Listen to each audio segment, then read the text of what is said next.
चौधरी चरण सिंह कोई उनकी डेथ से कुछ 4-5 साल पहले की बात है। वो उधर संबल में जनसभा संबोधित कर रहे थे और जब वो गए तो उन्होंने देखा कि हजारों औरतें वहां, लेकिन वो स्टेज की तरफ मुंह करके नहीं बैठी थी, उनकी पीठ थी स्टेज की तरफ। तो उन्होंने कहा कि भाई आप ये आए हैं तो कम से कम मेरी तरफ देखो, बात तो सुनो मेरी। तो किसी ने कहा कि ये इनके पास तन ढकने के लिए कपड़ा नहीं है, तो इसलिए इन्होंने मुंह इधर किए हुए।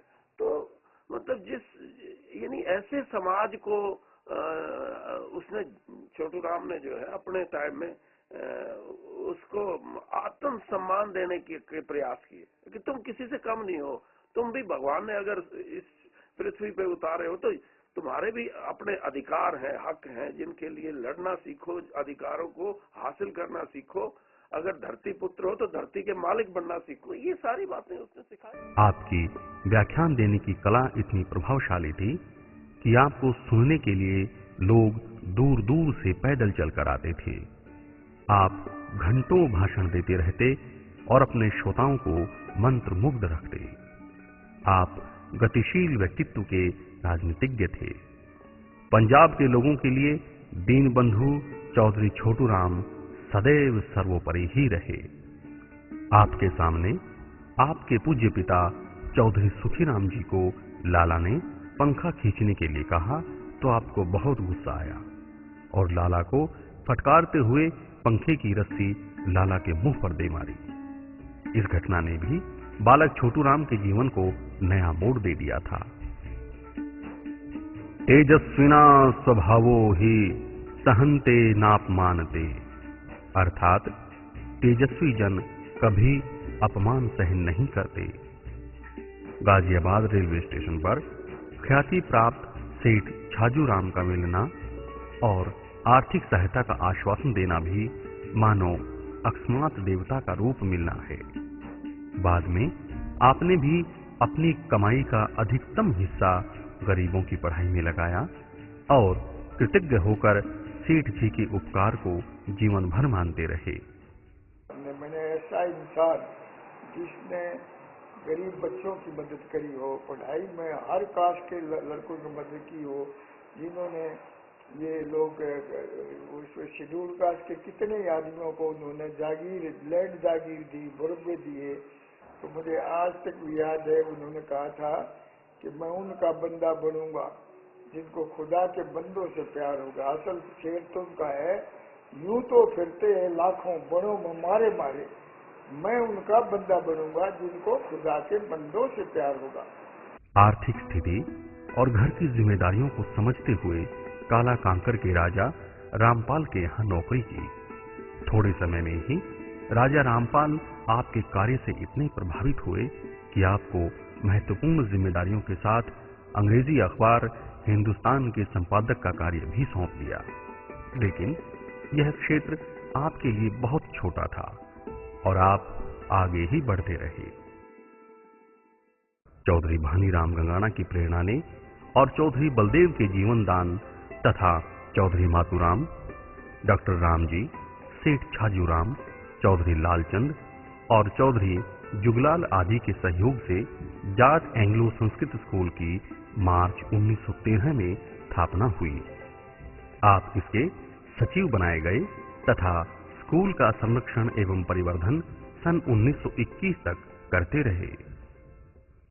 छोटू राम वो शिक्षा के भी बहुत हितैषी थे। उन्होंने शिक्षा में भी लाने में बहुत कार्य किया। उस टाइम जो पिछड़ा हुआ इलाका था, ये जो आज का हरियाणा है, उसमें उन्होंने शिक्षा लाने के लिए बहुत सारे इंस्टीट्यूट्स में, बहुत सारे जो संस्थाएं हैं उनमें उनका भारी योगदान रहा। जैसे रोहतक में जाट संस्था है, हिसार की जाट संस्था है। उन्होंने हर प्रयास किया कि शिक्षा जो है समाज में लाई जाए और उसका आज काफी लोगों को लाभ हुआ और पूरे समाज को लाभ हुआ। इसी दौरान आपने अपने एक मित्र श्री कन्हैयालाल की सहायता से जाट गजट का प्रकाशन आरंभ कर दिया। आपके द्वारा लिखे गए लेख इतने प्रभावी थे कि जल्दी ही जाट गजट अखबार पूरे पंजाब की एक आवाज के रूप में उभरा। दलित, शोषित वर्ग व किसानों की आवाज के रूप में जाट गजट ने महत्वपूर्ण भूमिका निभाई। चौधरी छोटू राम ने किसान तथा शोषित वर्ग को जगाने के लिए जिन शब्दों शैली का प्रयोग किया, उन शब्दों ने भी किसान के रक्त प्रवाह को तेज किया और सोते हुए किसान ने अंगड़ाई ली, आंखें खोली। चौधरी छोटू राम कहते थे, ऐ दहकान, अब तक तुझे सबर व संतोष का पाठ पढ़ाया गया है, मैं तुझे असंतोष का पाठ पढ़ाना चाहता हूँ। गलत मार्गदर्शकों ने तुझे खामोशी सिखाई, मैं तुझे शोर व संघर्ष की शिक्षा देना चाहता हूँ। गुलामे हिम्मते आ खुद परस्तम की बानूरे खुदी बेनंद खुदारा। सबर व संतोष तो पुरुषार्थ का शत्रु है, शांति मृत्यु का दूसरा नाम है। शांति का जादू तोड़ दे, सिर से पैर तक आवाज बन जा, अपनी आवाज उठा, अपने अंदर नदी का शोर पैदा कर, समुद्र का खरोश दिखा, शेर की दहाड़ सीख, ऊंची दृष्टि रख, मैं तुझे पूरा राजा देखना चाहता हूं। इसलिए गुलामी की मनोवृत्ति निकाल फेंक। तेरे को अनुचित विनम्रता, अनुचित सहनशीलता और बेजा संतोष की शिक्षा ने उत्साहहीन बना दिया।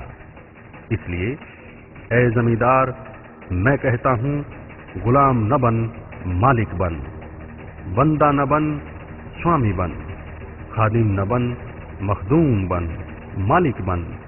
ऊंचे आदर्श अपने सामने रख। यदि तेरी दृष्टि का क्षेत्र संकीर्ण है तो तू तरक्की क्या खाक करेगा। गुर्गे सरा की भांति खाक नशीन न बन, मुर्गे हवा की भांति हवा में उड़ान ले। शांति को प्रणाम करके विदा कर दे। तूने ऊंचाई के आनंद से अपने दिल का परिचय कराया ही नहीं, लेकिन मैं तेरा ये परिचय कराकर ही दम लूंगा। तुझे मिट्टी में पड़ा हुआ नहीं देख सकता।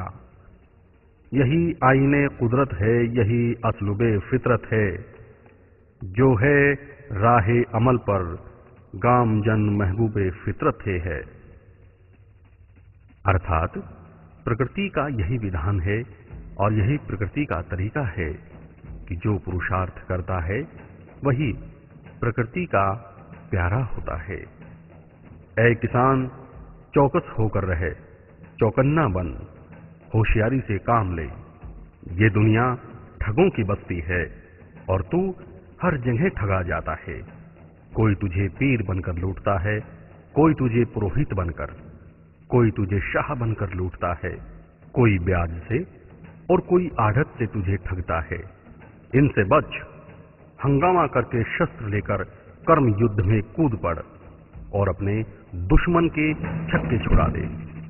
चौधरी छोटू राम के दिल में गरीबों के प्रति कितनी हमदर्दी थी, इसका प्रमाण एक दंत कथा से मिलता है।